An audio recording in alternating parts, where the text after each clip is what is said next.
আসসালামু আলাইকুম। আশা করি মহান আল্লাহর রহমতে সবাই ইমান ও সুস্থতায় ভালো আছেন। আমি আতিক বিন সানোয়ার সিঙ্গাপুর থেকে বলছি। আমি আজকে খুবই গুরুত্বপূর্ণ একটি বই সম্পর্কে কিছু কথা বলতে যাচ্ছি। আমি আপনাদের দেখাচ্ছি, দেখা যাচ্ছে কিনা, খুব বেশি ভালো হয়তো দেখা যাচ্ছে না। বইটির নাম হলো সেভ আওয়ার সিস্টার্স, লেখক সাদ আমির। বইটির পেজ সংখ্যা 136। আমি বইটি পিডিএফ ফাইল থেকে সংগ্রহ করে পড়েছি, যার কারণে হার্ড কপি আমি আপনাদেরকে দেখাতে পারতেছি না। তো বইটি মূল বিষয়বস্তু আমাদের মুসলিম বোনদেরকে রক্ষা করা। এটি একটি সামাজিক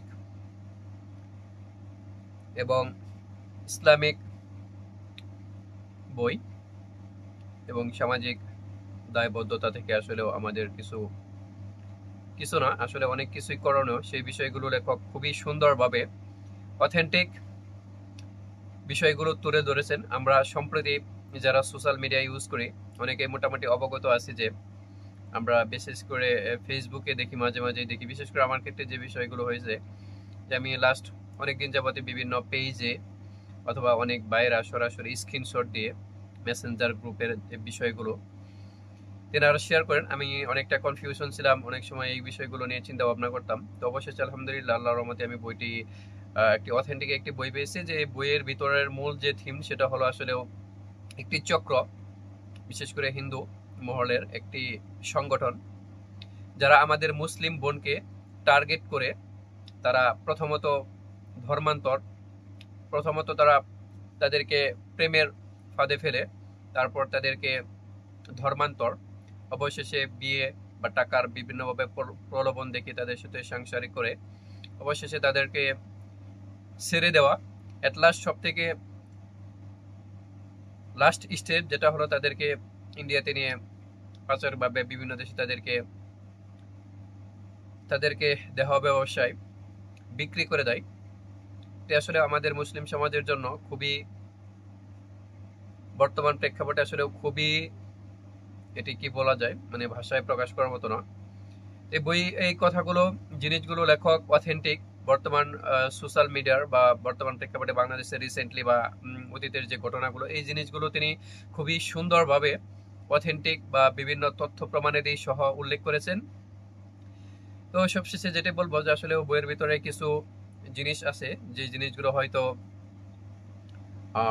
অনেক পাঠকের জন্য হয়তো একটু বুঝতে একটু কষ্টসাধ্য হতে পারে, কিন্তু লেখক যথাসাধ্য চেষ্টা করেছেন যে বইটিতে বর্তমান তাদের যে আসলে ভালোবাসার ফাঁদে ফেরে তাদেরকে যে আসলে ধর্মান্তর, সেই সাথে তাদেরকে একটি চক্রমহল একটি চক্রমহল বলতে সেটি আসলে RSS, তাদের যে বিভিন্ন হিন্দু সংগঠন, তারা এটাকে আসলে খুবই দারুণভাবে প্রমোট করতেছে। বিশেষ করে তাদেরকে প্রেমের ফাঁদে ফেলে তাদেরকে বিয়ে করতে পারলে মুসলিম তরুণীদেরকে তাদেরকে বিভিন্ন ধরনের উপহার উপঢৌকন দেয়, বা এটা তাদেরকে একটা খারাপ একটা জিনিস, কিন্তু তারা এটাকে খুবই প্রমোট করতেছে। তো আল্লাহ যেন আমাদেরকে তৌফিক দান করেন, সেই সাথে যেন আমরা যাতে এই জন্য কাজ করতে পারি। আর সেই সাথে হলো যে লেখক এখানে সুন্দরভাবে শুধু আসলে সমস্যাগুলো তুলে ধরেছেন এরকমই নয়, লেখক সমস্যার সমাধানের জন্য কি কি করণীয় সেই জিনিসগুলো তুলে ধরেছেন সুন্দরভাবে। অবশেষে আমি বলতে চাই যে বইটি আসলে আমার জন্য খুবই একটি উপকৃত হয়েছি আর কি। তার বড় কারণ হলো যে আসলে এই বিষয়গুলো আফসা বিষয়গুলো কিছু কিছু জিনিস আমি কনফিউশনের ভিতরে ছিলাম, অথেন্টিক একটি বই পড়ে আমি খুবই উপকৃত হতে পেরেছি আলহামদুলিল্লাহ। সেই সাথে বলবো যে শিক্ষক এবং স্টুডেন্টস এবং গার্ডিয়ান আমাদের সকলের এই বইটি নিয়ে পড়া উচিত বা একটু চিন্তা ভাবনা করা উচিত। আসলে আমরা যেই বিষয়গুলো সোশ্যাল মিডিয়াতে আসলে ভিডিও আকারে দেখি, এই জিনিসগুলো আসলে আমাদের ব্রেনের ভিতরে খুব বেশি ইফেক্ট করে না। সেই জন্য এই বিষয়গুলো বিশেষ করে আলেম সমাজের এই বিষয় নিয়ে কথা বললে পরে আমরা দেখা গেছে যে আসলে কর্ণপাত করি না। তো আমাদের সামাজিক প্রেক্ষাপটগুলো আসলে উনি চিন্তা ভাবনা করতে গেলে আসলে পড়ার কোনো বিকল্প নেই। তো সেই জন্য আমি বইয়ের হার্ড কপি নেই, আমি আবার একটু দেখাতে যাচ্ছি, কিন্তু আসলে হয়তো ব্রাইটনেসের কারণে বা যে কোনো কারণে হয়তো বইটি সম্পর্কে খুব বেশি বোঝা যায় না। সেভ আওয়ার সিস্টার্স, গেরুয়া সন্ত্রাস ছড়িয়ে পড়েছে, এরকম একটি খবর পেজ, এই যে দেখতে পাচ্ছেন, এখন বোঝা যাচ্ছে। তো ইনশাল্লাহ বইটিকে পড়ার জন্য সবার কাছেই বিনীত অনুরোধ থাকবে যে আসলে আমাদের মুসলিম বোনদেরকে যেন আমরা সেভ করতে পারি, তার জন্য আমাদের যেই পদক্ষেপ নেওয়া উচিত সবগুলোই নেওয়া উচিত।